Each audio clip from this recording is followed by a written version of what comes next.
Right, so welcome back for another video. So this time I'm going to show you how to make your hips nice and strong. You can use this sequence as a warm-up for your leg days, or you can just do it just for the sake of maintaining your hips nice and healthy. It's going to work on your stability and work out those tight muscles without necessarily stretching. It's going to be mostly loading them in elongated positions and more of a flexed position. It's going to be a pretty short session.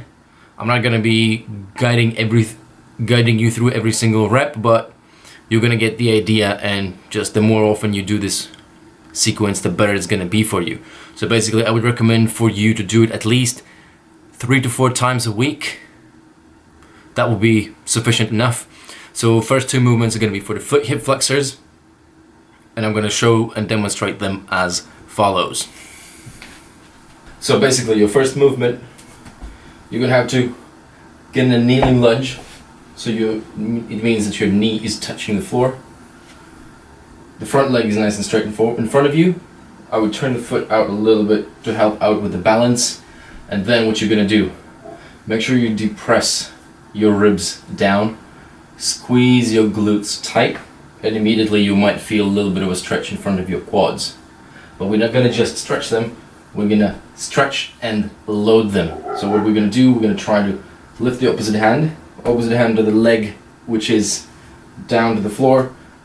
Reach back and try to touch your heel and up.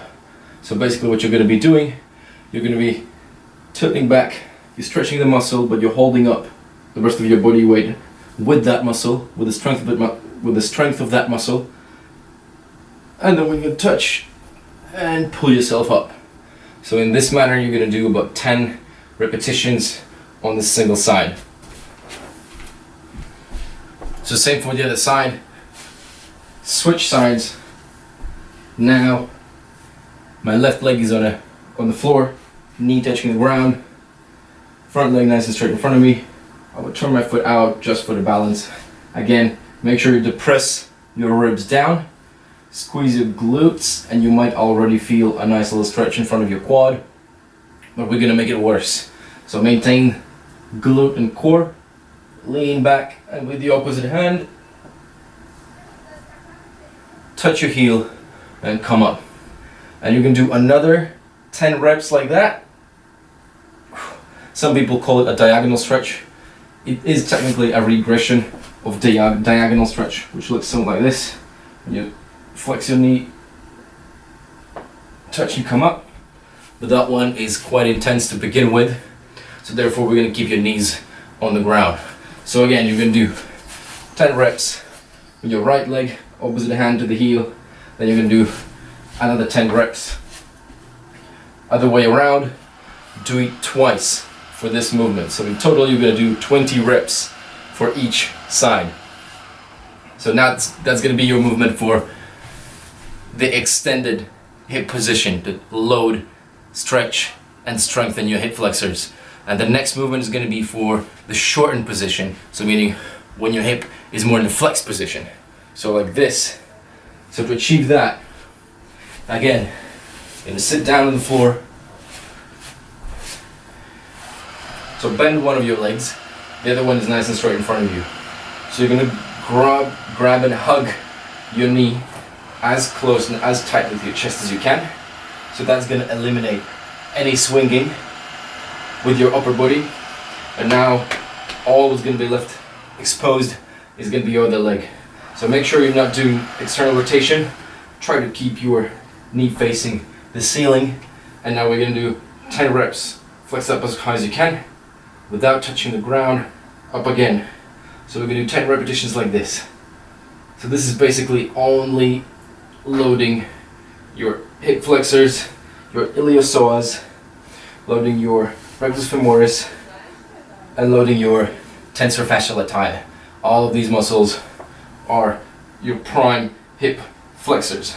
So it's going to feel pretty bad. You might get some cramps in the beginning, but that is okay. Again, you are aiming for 10 repetitions. Once you're done with those 10 reps, you're going to switch sides again. Hug the knee as close as you can. Keep it nice and tight. Try to get your back as tall as you can. Again, knee is facing straight to the ceiling, and flex up and down without touching the ground. And again, you're aiming for 10 reps. If you can, pause for at least 1 second when on the top position. That would be ideal, but otherwise start with whatever you can handle. So again, you're going to do 10 reps on one side, 10 reps on the other side, and then do it again. And the next movement is going to be for adductors and hip flexors at the same time, because a lot of muscles do a lot of different things. They're involved in a lot of different functions together, depending on how you position your body and whatnot. So the next one is going to be nice and simple. In a kneeling lunge, but instead of having both legs facing forward, your back leg is going to be externally rotated. So now what we got, your adductors are facing the same direction as our front leg. Your whole body opens to the side. Make sure the front knee is not excessively caving in. Keep it out as much as you can. This leg, which is touching the floor with the knee, make sure you flex the glute. What you're going to notice is going to push your hip forward. You're going to feel a nice little stretch already in front of your hip. Make sure you depress your ribs. And now you're just going to sink in as far as you can handle. The first set, the first round, don't go too deep too fast. The more you're going to do it, the better you're going to be at it. So the whole point is not to just get in and out. You want to mostly do all the work with this leg. So meaning you're not pushing yourself back with this leg, you're pulling yourself out by using your adductors. When you sink in, you are imagining like you imagine like you drive the knee in the floor, and you can use this leg as a resistance, and you pull yourself out. If done right, you should feel nasty contraction in your inner thigh. So basically working your adductors and your hip flexors. So again, maintain that core, glutes tight, sink in and pull yourself out. If the floor is too hard, just use a pillow or fold your mat.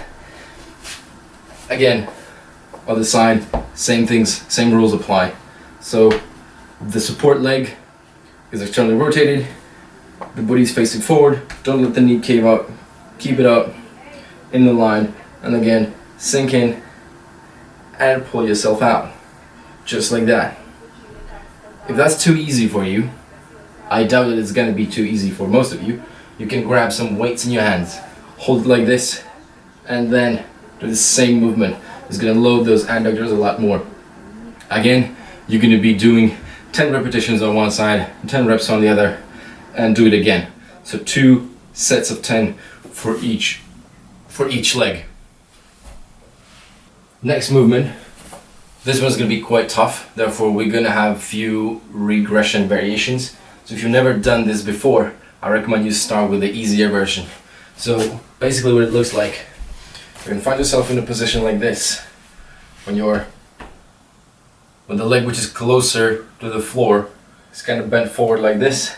So this top leg is going to be the one which is going to be doing the most of the work. So basically it's like a side plank, but using one leg. And again, we're going to be using your adductors, your inner thigh muscles, to push yourself up. Like this. Pull yourself up, and control down, and up again. So you're going to be doing, again, 10 repetitions of these. Then, if that's too much, just bend your leg, support with the knee, and just do it like this. This is going to be quite manageable. Still, if done with control and a good tempo, you're going to feel a nasty little burn in there. I do recommend that you try this one if you can, because it's going to give you the most benefit. But if it's your first time doing this ever, just start by conditioning with a bent leg. Again, try not to tilt your hips back like this. Squeeze those glutes and push your hip so your whole body is in one line. Again, you're going to do 10 reps like that.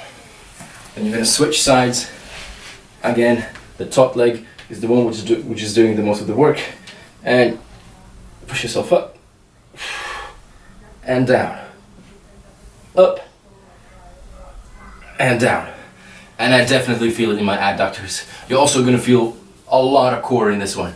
So again, we're going to do 10 reps on one side, 10 reps on the other, and then repeat 2 sets of these bad boys. Right, so what we got covered so far are your hip flexors, anything that flexes your leg up. Then we covered your adductors, which are stabilizing your hip so you kind of don't fall out like this, so your leg just kind of don't go all around the place, so it kind of keeps it in the spot. So now we covered this part, we covered kind of this part. Now we want to cover your abductors. This is adductors, just adducting your leg. This is abductors, or taking the leg away from your center line. So how we're going to do that, again, the movement's going to be quite tough for beginners, so you might need to use a regression, which is going to be something like this. Again, so before we use the top leg, now we're going to use the bottom leg. So you can do it like this, keeping both legs together. I just like to keep one leg elevated in the air, like that. You're going to feel a nice little burn here, and again, give it a nice stretch all the way down. Try to tilt your hips and up. This is going to be very difficult. Then, if this is your first time doing it again, bend your knee, less the travel distance from your center of mass, and just do the same thing and down. You can also do it on your elbows. It's going to be a little bit less range of motion, but it's still going to be a great movement. If you like to spice things up, you can always use a resistance band around your knees or your upper thighs. But trust me, you won't need to do that. Then, again, 10 reps on one side, and then 10 reps on the other. So this is the easier version, where you're using your knee, and then this is the hardest version, where you're using your leg straight. Whew. Again, do 10 reps on the one side and then do 10 reps on the other. Repeat for 2 sets. I don't know how to call it. It also counts as one of the abduction movements. It's also great for training for the middle splits if that's something you want to do. So basically you're going to start in the position like this. Again, there's going to be variations for somebody who never done this, because this one's going to create a lot of nasty cramps in your hips. And even me, I have a little bit of messed up hips lately, so I'm kind of doing this routine myself, and I do notice a big difference in all my squat movements and lunging movements when I do these warm-up movements. So this would be the full move. You push the leg out like this. You can kind of swing in and out just to find the comfort. Move that hip, and then without swinging your hips up like this, lift your leg. And you might get a lot of cramps. So this leg is a little knotty for me now, so I do feel those cramps. So if lifting up a straight leg is too much for you, which is okay if you've never done this before, it is a difficult movement, you can just do it with your bent leg. Just make sure you really get that little struggle moment on the top position. Pause for 1 to 2 seconds and really try to contract those muscles as hard as you can. Again, you can do 10 reps on one side, and then the same thing, you can do 10 reps on the other. Just like that. Avoid hip movement as much as you can. It's cheating. All you want to do, you want to feel a nasty burn here. Your leg is going to lift up maybe an inch, maybe 2 inches. That's enough. And then if that's too hard, again, use the bent leg variation. So make sure you get that nasty contraction. The more it hurts, the more it burns, the better. So basically you're aiming for few nasty reps rather than a lot of shitty ones. So again, you can do 10 reps on one side, 10 reps on the other, repeat for 2. And the last one, my favorite, one of the most lacking movement patterns in most people's hips are internal rotation. Also, lack of internal rotation is a fairly decent predicament of having loads of hip issues later down in your life, even stuff like hip replacement. So because of instability of the hip that creates that lack of internal rotation can, and for some people will, cause degeneration in your joints. So we kind of don't want that. So you don't want that excessive compression, which happens because your body's freaking out. It's looking for stability, And because some of your muscles are not doing the work, other muscles compensate. And what they're gonna do, they're gonna stiffen the joint up, and they might compress your joint, and that's gonna lead to a lot of issues like degeneration of the surfaces inside of your joint. So we kind of don't want to do that, don't want to get that. So for this you need a few things, not much really. I'm going to use a foam roller. If you have one, amazing. Otherwise you can use pillows, 2 pillows. The only reason why we need this is just to squeeze in between your knees, just like that. It's going to create a lot of stability. And then the band, you can order these on Amazon, eBay, AliExpress. They're very, very cheap. You don't really need a super strong one. This is extra heavy. I'm only using it because I know I can handle it, but you don't have to go as hard. Even if you don't have a band, you don't really need it. You can do it just with your body weight. The movement must just follow. So you squeeze your knees in the foam roller, and then you're just gonna separate your feet as far as you can. Get a nasty burn down here, your TFL, and then we're gonna push the hip up. We're just gonna, like this, while we do that hip thrust movement, because when you're internally rotating, you're going to be exposing the semitendinosus and semimembranosus, part of your hamstrings, which are the ones which are closer to your medial line, or your middle line, your central line. Those hamstrings, what they do, they also internally rotate and extend the knee. So they are stabilizing your leg to not cause an excessive external rotation when we walk like this, which basically is not really good. So you want to have that internal rotation so it pushes your hip back like that. Nice and simple. So again, let's do the setup. So with this one, we're aiming for just straight away. Either you do 10 reps, rest, and 10 more, or you just go for straight up 20 reps. So just this whole simple routine, everything is 20 reps. Nice and simple. Then, if over time you get better at it, which you will inevitably gonna get over time, because the more you do it, the better and stronger you're gonna be, you can just do more reps. Simple. Try doing the whole routine and maybe repeat it one more time and stuff like that. And then with the band, it's going to add way more resistance. Split, hold, feel it, press yourself up. Looks something like that. Squeeze the foam roller, spread your feet apart.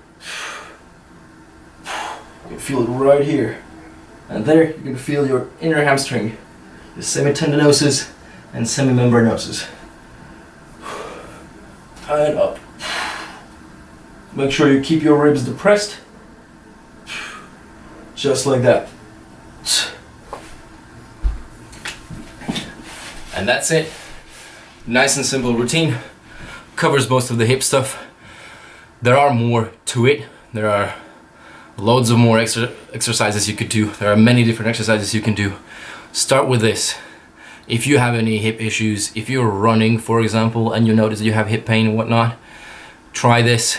If you're going to the gym and you're noticing that your side-to-side strength differences are present and you feel it, or there's like pinching pain, like tightness and stuff like that, try this stuff out. It's going to make a big difference, especially if you're going to stick with it for a longer time. Remember, 3 to 4 times. 3 times would be like more than enough a week. If you do it on a consistent basis, you can get amazing. And also you can do this as a warm-up before your leg day, or you can do it as a recovery workout for when you are not training, for those days. And you can do it at home. It's very easy, very accessible. It's going to draw a lot of blood around that hip joint area, helping muscles heal and whatnot. And also it's just going to condition those rotators, stabilizers, flexors, and all that good stuff. And because we're sitting a lot, this is going to make a big difference, especially those hip flexor movements with that extended hip. This is where our hips are usually the weakest, your hip flexors especially. So make sure you pay a lot of attention when you do these moves. And that's it for now. If you have any questions, any suggestions, any issues, anything you want me to kind of try and give my answer, my opinion about, feel free to ask either on Facebook or right here in YouTube comments. All right, peace out.